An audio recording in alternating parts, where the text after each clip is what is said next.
Hi everyone and welcome to my channel. This is my submission for the contest held by Docm77 that asks its participants to came up with clever design for the components for his Rube Goldberg machine on the Minecraft server. Now, this is the first component I'm going to show, then I'll show others. This is a TNT arrow cannon. Now I'll show you what it does, then I'll show you how it works. I'll click this lever and the dispenser starts shooting arrows to the face of the piston. Then the TNT gets ignited, the piston retracts and the arrows get shooted to this pressure plate, triggering this redstone lamp. The design is quite simple. First, flickering this lever allows this dispenser to shoot arrows for about 6 seconds to the face of this piston. Then the TNT gets ignited and after a certain delay the piston retracts. Retracting, it releases the arrows that were stuck in its face, the arrows falling right in front of the TNT shoot them off to this pressure plate, triggering the redstone lamp. Now, clearly, after each use, you need to recharge it with arrows, if you need it, and the TNT right there. That's it. Now, I'll show you a chain reaction that I've built with some ideas I'd like to enter for the contest. Enjoy! Now, we are going to play some basketball. During the reaction, you will listen to Carpe Diem by Adrian Von Ziegler.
The first component of the chain reaction is this platform.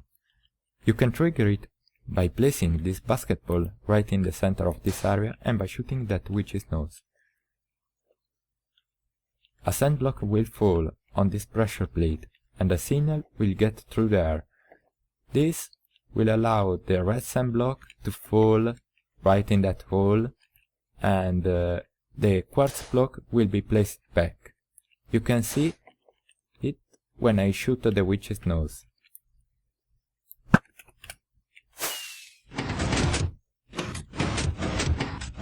As you can see, the redstone block has fallen and the quartz block has been replaced.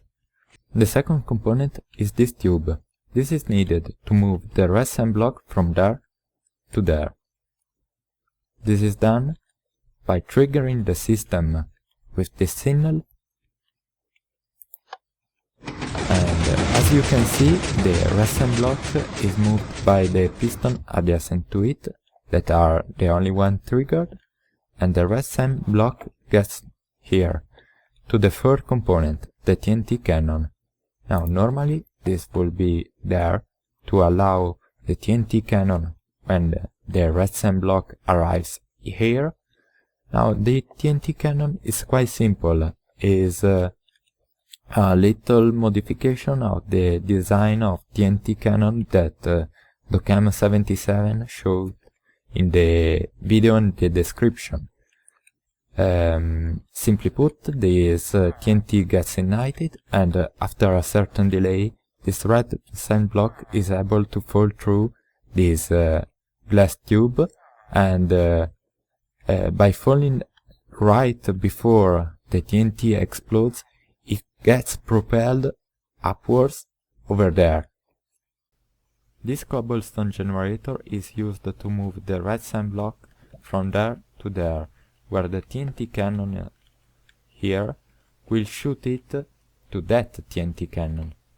This TNT cannon design, by the way, has been shown in Docm77's video, link in description, and as I said, this TNT cannon will shoot the redstone block from there to there, and this will shoot the redstone block through the basket.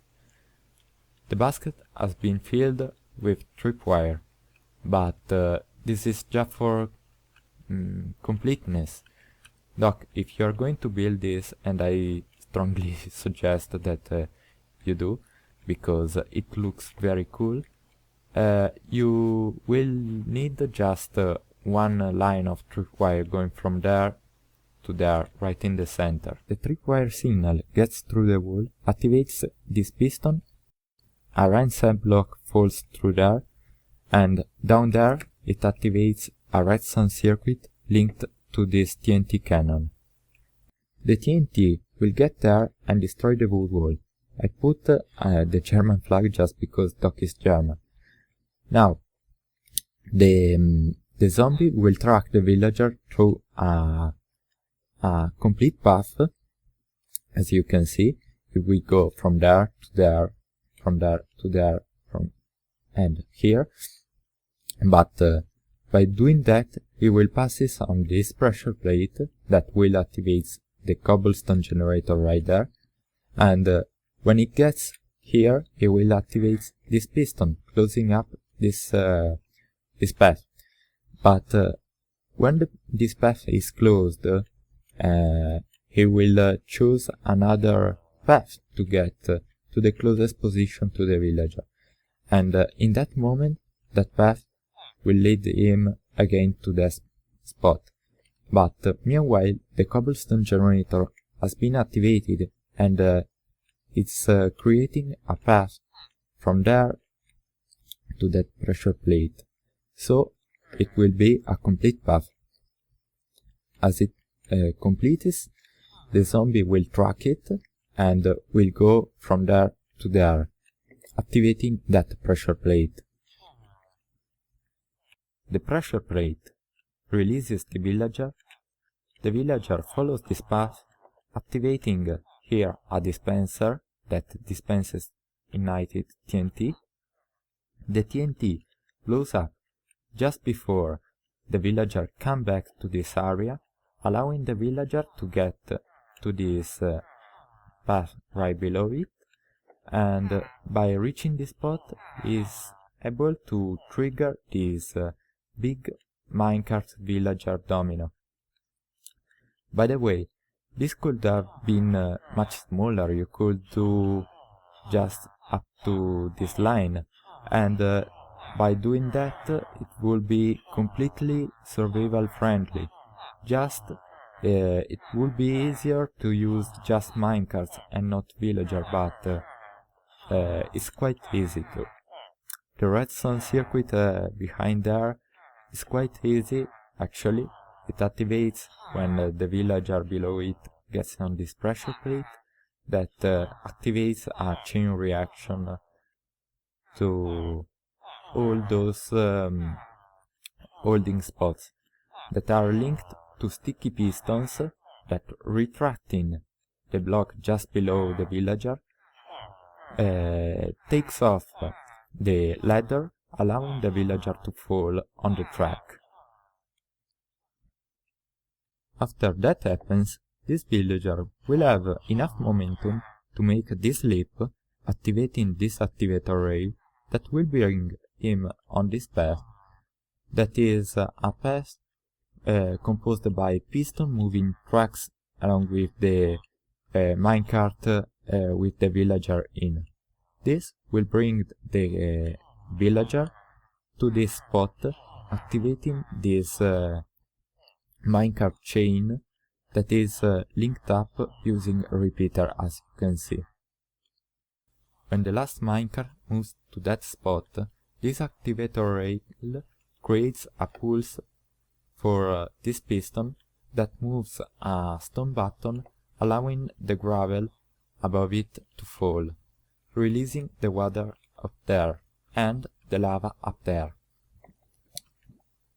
The water will be released in this tube that will bring along to that stone button. That stone button will be washed away.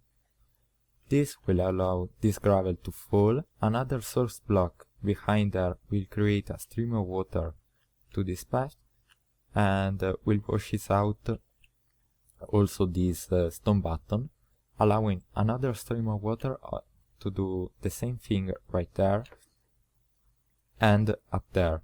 Now up there we have a water stream starting from right behind the gravel that will wash out this stone button and will start to fall in the pit.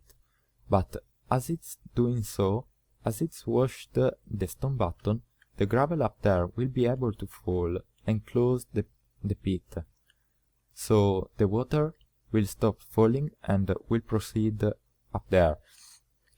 Now it will wash this stone button and it will do the same.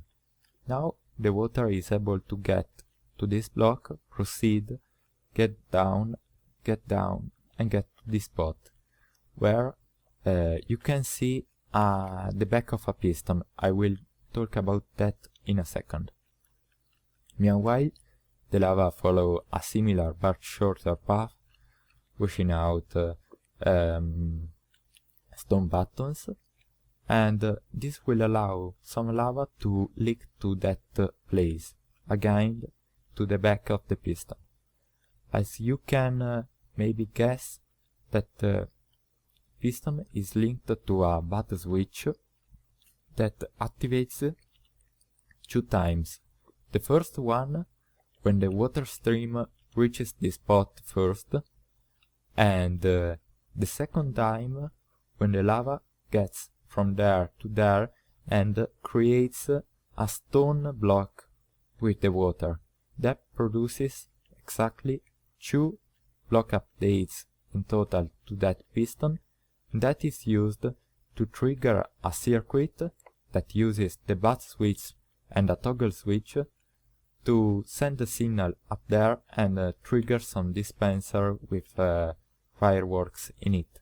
And that's the end of the chain. This component is actually a reference to an old game called Pipe Mania or Pipe Dream outside of Europe. Happy you are still with me. Doc, if you are there, I am even happier. I really hope you all enjoyed the reaction. If you did, please leave a like on this video and upvote my post on the Reddit thread. It will help me a lot. Doc, for the contest purposes, you can choose whatever you like, but over the other designs, I suggest you the zombie tracking or the arrow cannon, as they are really survival friendly. But everyone could like a basketball match or a minecart domino, I think. I really hope you'll choose one of my designs. In any case, thanks for holding the contest. I've learned a lot during this project and had a lot of fun. Bye bye guys!